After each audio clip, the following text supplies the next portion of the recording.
Exactly 1 year out from the presidential election, we're here in this deep southern Republican state of Georgia. I do Jesus. I'm going to give it up to the good Lord upstairs. It went Democrat for the first time in 30 years under Joe Biden, but recent polls suggest the Republicans under Trump could be able to take this back. This is also the state which has accused Trump of trying to steal an election. This is not just like tinfoil hat conspiracies. 13 counts, criminal charges, accuse him of conspiring to overturn the results in 2020, and 4 of his closest aides have already pleaded guilty to that conspiracy.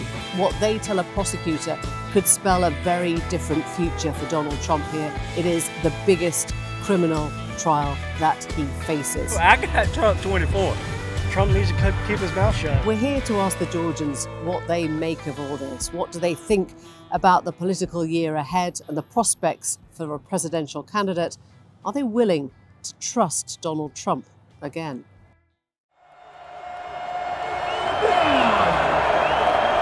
If you want to find out what Georgians are thinking, you have to start with how they're feeling.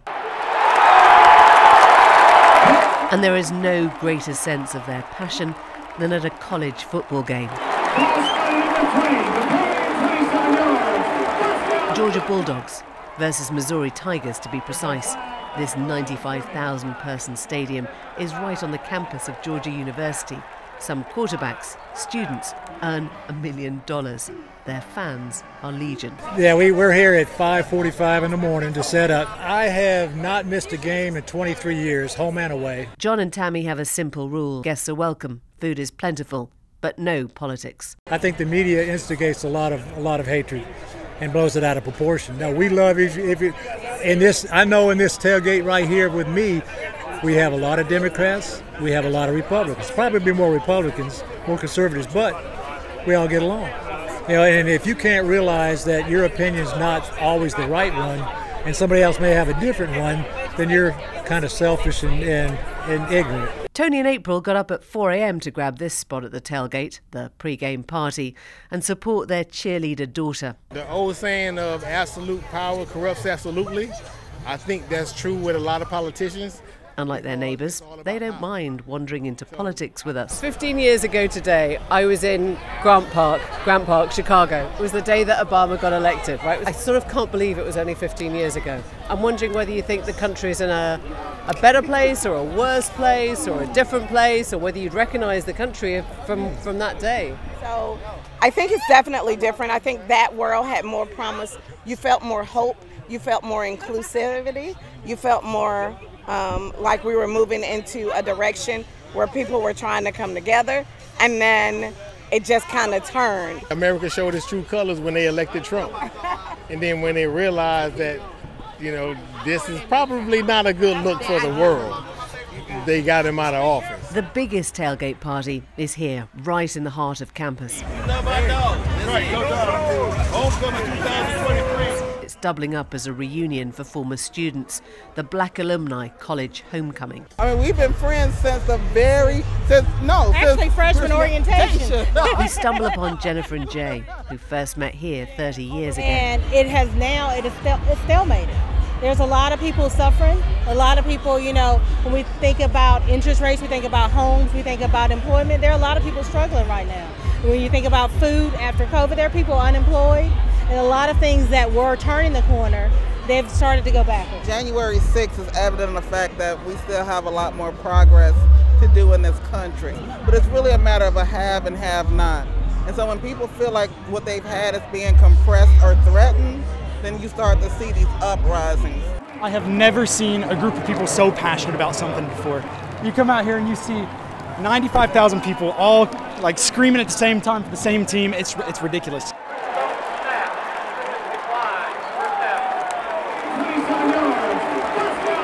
Football feels like Georgia's greatest religion.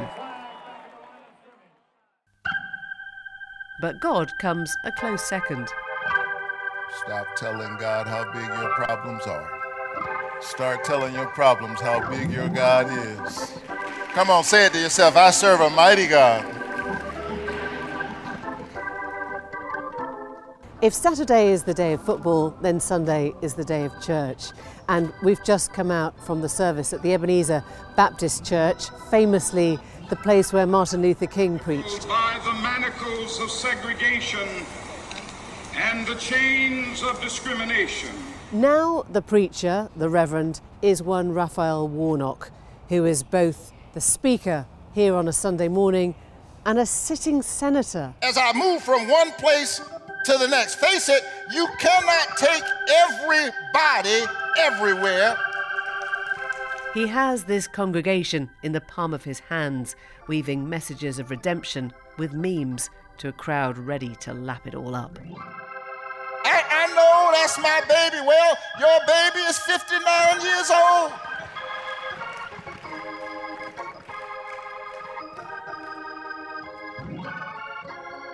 It was his win after a second-round election that landed Biden the Senate in a brutally tight race in 2020. The narrow margin of victory a reminder of what Democrats know all too well. They could lose this state next time round. I'm trying.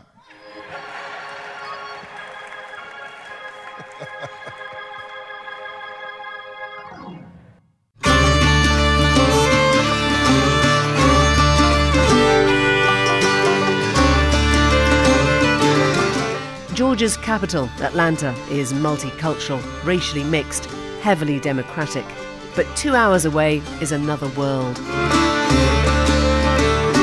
Columbia State Fair, on the state line, is a crimson Republican red. They do things differently here.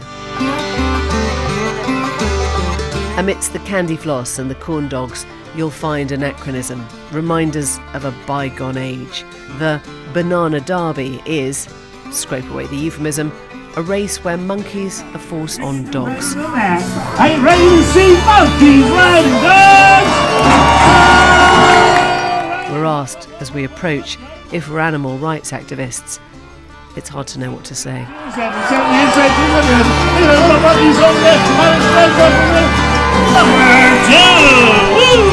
How about a hand for that number 2 monkey? Job well done.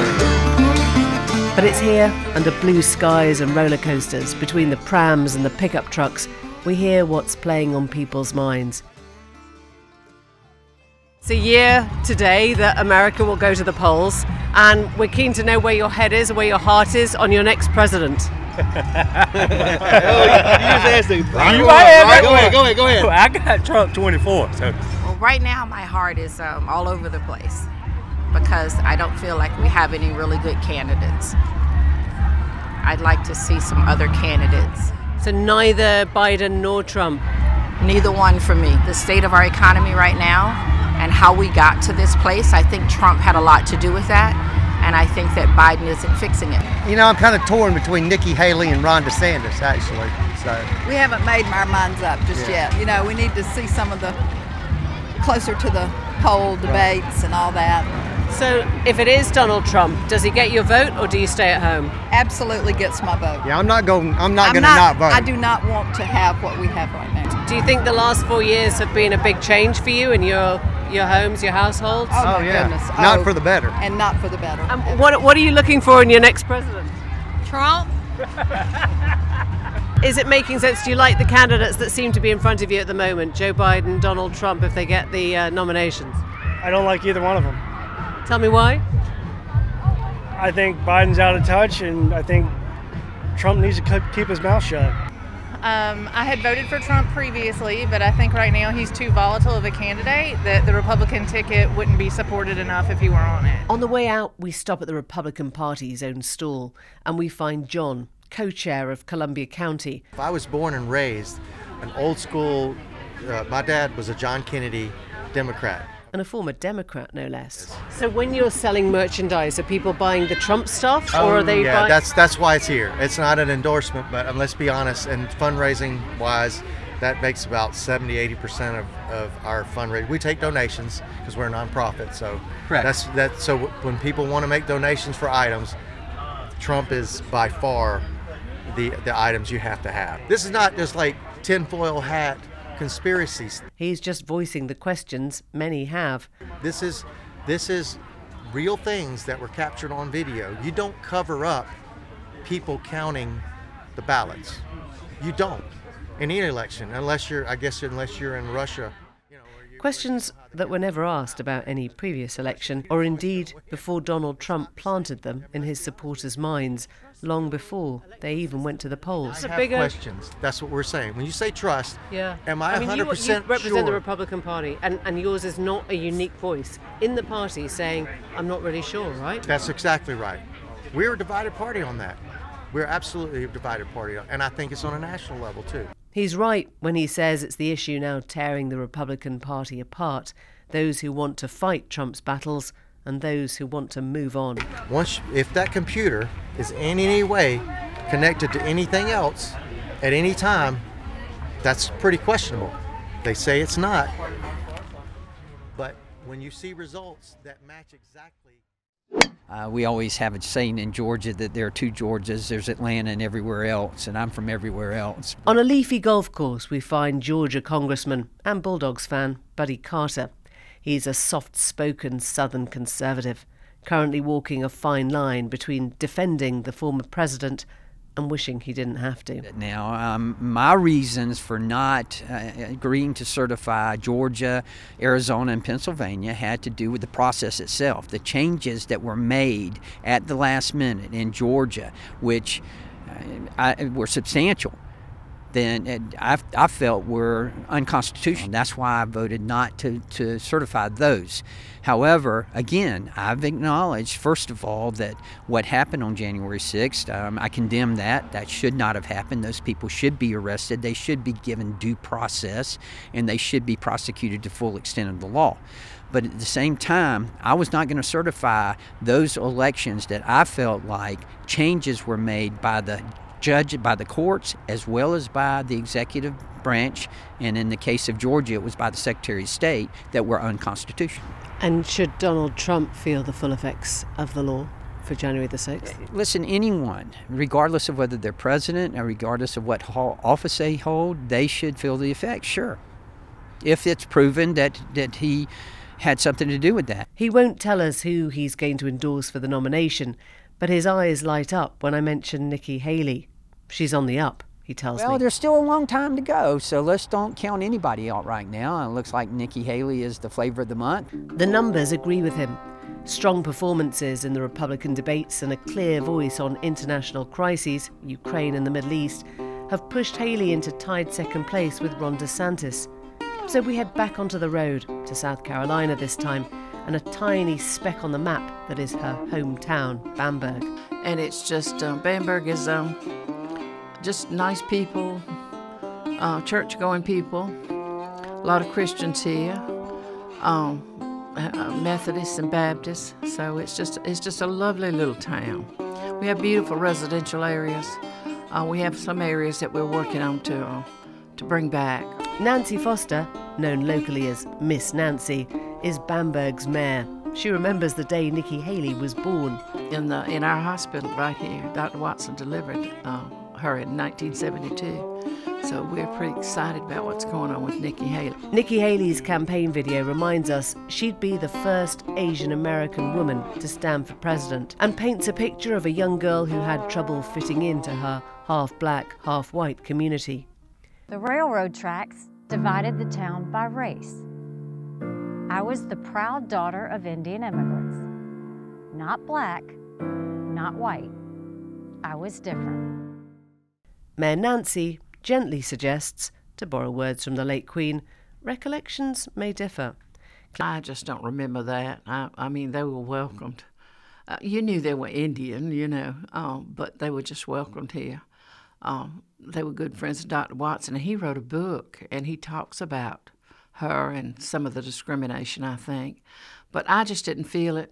I didn't see it. The young people treated her just like any of their other friends. One block over from the City Hall is the County Library, and a sign reminding residents not to feed the alligators, the cotton fields, the reptiles and the rub of crickets, a constant reminder of just how far south we've come. No one here would know that she would go into politics the way or by any means become our president. So, but anything she's put her mind to, she can do. Sharon Carter is an old school friend of Haley, but she mourns the Bamberg of their childhood when the streets were buzzing, the residents working, the jobs plentiful. Now, she tells me, in hushed tones, the industry has left and the Democrats have moved in.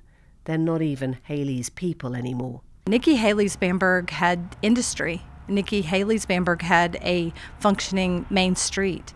The dynamics of this sweet little town has changed because there's folks who, they don't see her as supporting them because now they're Democrats who live mostly as the majority of this town, and they don't agree with her policies as if you work, you're successful. Bamberg is a town of just 3,000 or so these days, and Nikki Haley may be its prodigal daughter, the little girl who grew up to be a state governor and a UN ambassador who now believes she can be president. There's just one thing standing in her way. It's big, it's tough, and it's very, very cross. This is a scam, and this is a case that should have never been brought, and it's a case that now should be dismissed. Everybody saw what happened today. Everybody saw what happened with their star witness, who admitted that. I never told him what he originally said. I did. He admitted that he lied, and he has absolutely no credibility whatsoever. That's their only witness. Yep, the man currently causing chaos in the New York courts. The bad habit the Republican Party just can't give up. Donald Trump is on civil trial for fraud, for inflating his assets, lying to the banks. It could ruin his reputation and his business. But that's just money. It's the trial down here, we're back in Georgia now, that could actually land him in jail. This is where it all kicks off, the Fulton County Courthouse, downtown Atlanta, Georgia. This is where Donald Trump faces 13 criminal charges, including those of conspiracy to overturn a general election. And it doesn't help that 4 of his former attorneys, 4 of his closest aides, have already pleaded guilty to their part in a conspiracy to overturn the election. The evidence that they will now be forced to give could be some of the most damning for an ex-president. Trump supporters believe every trial makes him stronger, every charge a moment of martyrdom. So yes, there will be plenty here who want to give Trump a second go. They loved his policies. They remember he kept the gas prices down, the groceries within reach, and the foreign wars at bay.